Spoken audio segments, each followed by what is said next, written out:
Legal analyst Wendy Patrick is here with more. Wendy, thank you for being here. Thank you. Let's start with this. Legally, what can happen to the president in this case? Well, that's the interesting thing, Chris and Christina. The allegations are one thing, but let's move from the salacious to the serious when it comes to lawsuits and what their purpose is.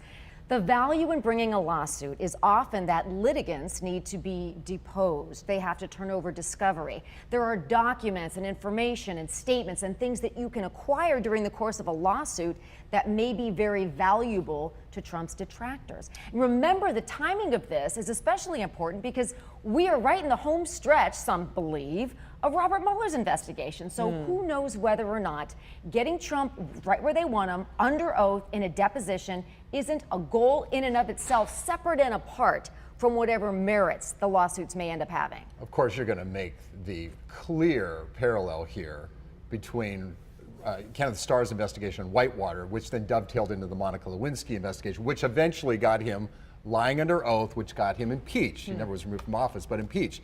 Do you see a parallel? Chris, this is why your question is so important. Absolutely. When you look at what indictments and guilty pleas Mueller has gotten thus far, it's all been about lying to federal authorities, lying to the FBI. In order to prove somebody's lying, you have to have a statement, and a statement under oath is a great place to start, some believe. It's very different to lie in a deposition than it is to spout off on Twitter or to yell responses to questions at a press conference. Trump's been quiet on Twitter about this. Trump, when you're in Trump's position, silence is golden. So all these people are coming out saying, why haven't we heard from him? Because he's a litigant in an upcoming lawsuit. And that means you speak through your lawyer. That's what lawyers are for.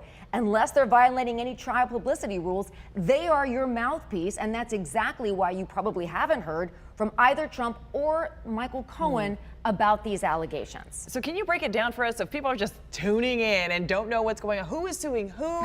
And now Daniels, I know that's not even her legal name, but now she's Stephanie suing. Clifford, her legal name. Oh, there you go. Right. Now suing Trump's Well, the personal storm attorney. continues to brew No, is that even a pun after intended? 60 minutes.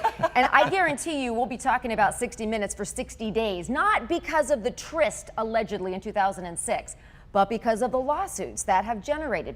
So here's the serious part of it.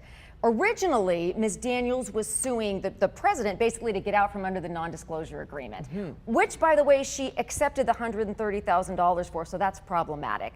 But now she's added Trump's lawyer, Michael Cohen, to the mix, suing him individually for statements that he made, basically saying she's a liar. I'm paraphrasing. So defamation. Okay. But the interesting thing here, Chris, is that what is a defense to defamation?